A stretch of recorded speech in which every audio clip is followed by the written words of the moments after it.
And there's Keith Little, a former dirt track champion, making his mark as well in motocross racing, especially out in Glen Helen a couple of races ago. Actually, round one about 3 races ago.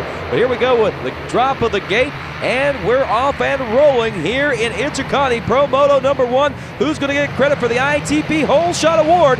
Looks like it's going to be the number 13 of John Natale. Natale getting exactly what he needed. A good start. We've seen him do that a couple of times already this year. The big question is, will John be able to hang on to it? Let's go back and see how he did it one more time with our ITP hole shot replay there. As you can see, they're going sweeping out through turn number 1. Natale just barely out front. He's got about the width of those front wheels. They give him the hole shot, but it's just enough to let him work his way into that number 1 spot and already begin to work out a little bit of a gap that's starting to open up between first and second place. Back there in the number 2 spot, the number 270 of Josh Creamer from North Stonington, Connecticut. Also the number 8 of Jason Luberg in the mix there in the top 3 or 4 riders, as well as some of the youngsters now trying to lay chase to John Natale, who's got your lead. And again, Creamer in the number 2 spot, Luberg in 3rd, Pat Brown in the number 4 spot, Tavis Kane in 5th, Corey Ellis 6th, Keith Little 7th, Doug Gust in 8th, Havistow in 9th, Dustin Wimmer in 10th, Jason Dunkelberger running 11th. It is Harold Goodman, the number 708 and 12th, 13th, Joe Bird 14th, Matt White 15th, Weenan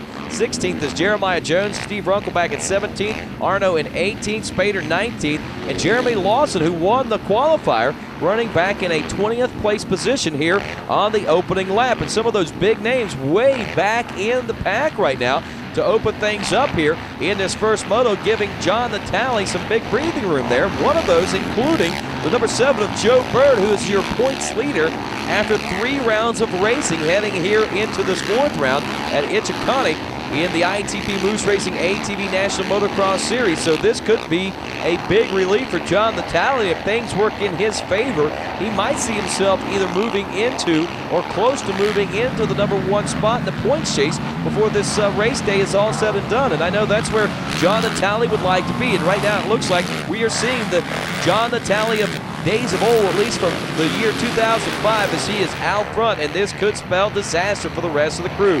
Back in 2nd place is the number 8 of Luberg. Back in the number 3 spot now, the 199 of Pat Brown, as he works his way up through. We've seen some changes already take place. Creamer dropping back. There's the 53 of Ellis, and Creamer back in the number 5 spot. We see that Tavis Kane back there doing battle aboard the number 6 machine as well, as he's trying to hold on to or get back into a top 5 spot. As we take a look at our Parts Unlimited leaderboard, it is Natale, Luberg, Brown, Ellis, and Josh Creamer rounding out your top 5. Creamer is followed now by, it looks like, Tavis Kane, Keith Little, Doug Gus back there in the 8th place position. Keep an eye out for him. He could be a force in this rough, rugged racetrack here in Georgia. These are the kind of conditions that lend themselves to the talents of the number 55 of Doug Gus, as well as Jeremiah Jones. We saw him work his way back from way back in the pack in the qualifier to take a 2nd place position. Right now he's in a 17th place position. Let's see if he can work his way up here in Florida. It's going to take a lot to catch up to John Natale at this point, as it looks like the champ has found his rhythm. And if that is the case, look out the rest of this pro field in the year of 2006. The only redemption I think they might have is the talents of a rider that has not been able to put things together yet, and that's the number 2 of Jeremiah Jones, unless one of these other youngsters step up, like Luberg or possibly even Brown, who's running back in that number 3 spot. Brown finishing off very strong in the latter part of the 2005 racing season, but here in 2006, it looks like he has started well, a little rough, as he was having bike problems out in Florida, or out in California and in Florida, as did the 53 of Corey Ellis. These guys have been struggling with bad luck, it seems like, but either one of those riders, Ellis or Brown, or any of these other Yamaha riders, including Travis Spader, gets things put together, they could spell maybe some challenges for your champion, John Natale, who is sitting 2nd place in the points. He's 1st place on the racetrack right now, and it looks like the champ has found his groove. But the battle's back in 2nd right now.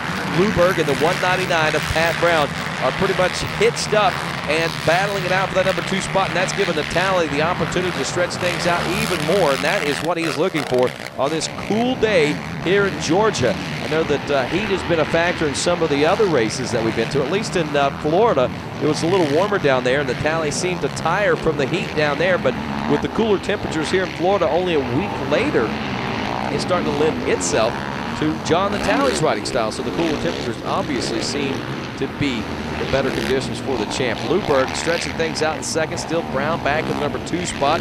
Ellis back in the 4th place position aboard the number 53 as he is working his way up through the pack right now. It looks like he is trying to mount a challenge on his Yamaha factory teammate of Brown for that podium position finish here in Moto number 1.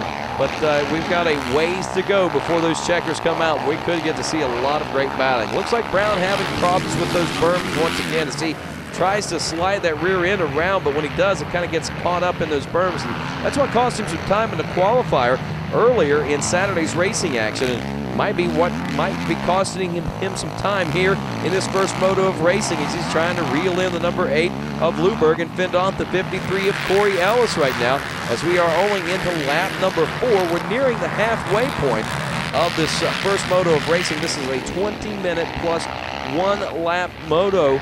And it should translate here with somewhere in the neighborhood of right around or just under the 2-minute lap times, probably somewhere in the neighborhood of about 10, maybe as many as 12 laps before this race is all said and done. But there's Pat Brown. He's settled into his groove. He's still got his sights set on Luberg. Both of these guys hoping, dreaming, and wanting to reel in the number 13 of Natale. We've seen Natale with his problems already a couple of times this year, one in particular being in the opening round out in Glen Helen when the seat fell off of his Honda about midway or just past the midway point of Moto number 2, which took him from first place when he had what looked like a comfortable lead like he's got here in Florida all the way back to a 4th place finish in that second moto, which gave him a 2nd place overall finish after Bird finishing 4th and 1st out there, took the overall nod and started the ball off rolling right with a points lead and has yet to relinquish that after the first 3 rounds of racing. But will he be able to hang on to it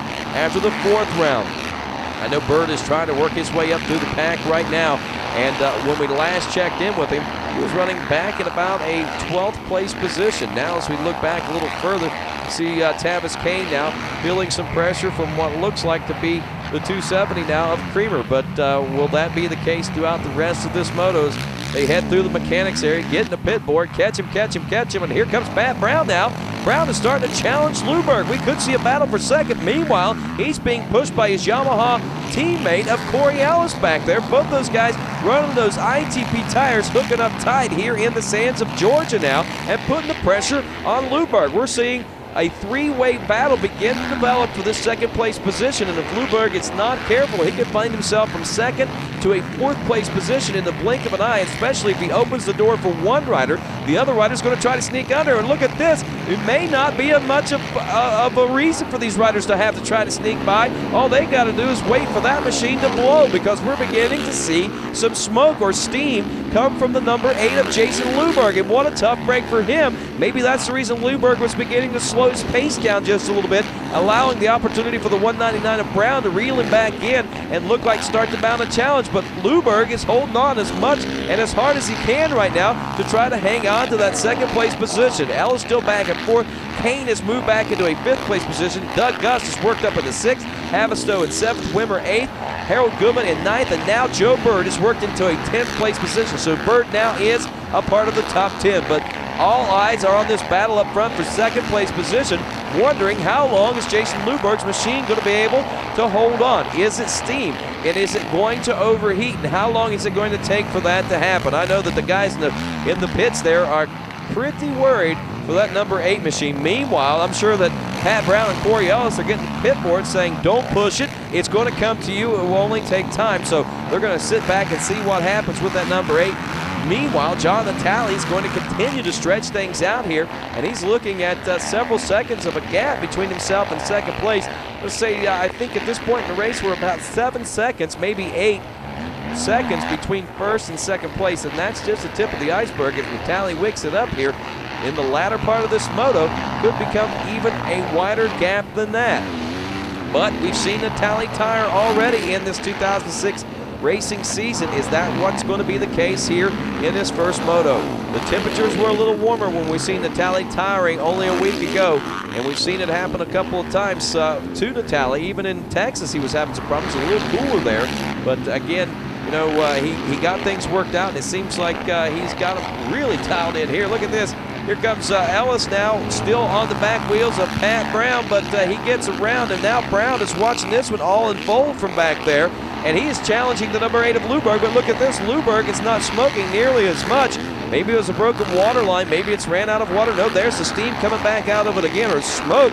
Whatever it is, Corey Ellis is going to try to take advantage of it. You know, it's going to be playing some middle games on the number 8 of Luberg, because he's thinking that his machine is not as strong as it could or should be at this point. And you know, he's got to second guess himself, I'm sure, as he heads over some of those jumps, hoping that machine does not seize or stall out heading over a jump and causing him to crash. Meanwhile, Corey Ellis is able to make the pass. Luberg will drop off the third. Now Pat Brown must wait his time here and bide his time and try to make the pass. Look at this. Looks like we got a Suzuki pilot now sneaking up on the back wheels of the 199 of Brown. Is that Digger Doug Gus working his way up through the pack? We'll check back there in just a few moments, though. We check out this lead that John Natale has established. Look at that, all the way back to second. Now Ellis, who is moving at a little bit faster pace than what Luberg was, might be able to reel in the champ now. And if that's the case, we might see a battle start to develop. Oh, there goes Luberg. He's not sure if that was the machine's fault or his fault on a timing factor there, but Luberg will lose more time there, and Pat Brown not able to capitalize. And that's not even Pat Brown now. That's the 55 of Gus that has moved into second now, into fourth, now into a third place position as he gets around the number 8 of Jason Luberg. Digger Doug Gus is on the move in a third place position. At the early part of this race, he was running back in a 10th place spot, and now has moved all the way up to third. Gus could be a factor for the overall here in Moto number 1 if he can reel in the number 13 of the tally. We can see the gap back from first to second, and not much of a gap now between second and third of Gus and Ellis. Will Gus be able to reel in Ellis, and at the pace he's moving, will he be able to reel in the 13 of John Natale as the Moto wears on? That might be the only thing working against Doug Gus, and that is time here in Moto 1 of round number 4 of the ITP Moose Racing ATV National Motocross Series. Gus on the way up front. Meanwhile, the battle for fourth place between Brown and Kane, the 199 and the number 6 machine. As we're seeing things really heat up back there, it looks like Brown, who was a contender for the number 1 spot, is finding himself falling back farther and farther and farther as Kane now makes the pass into a 4th place position.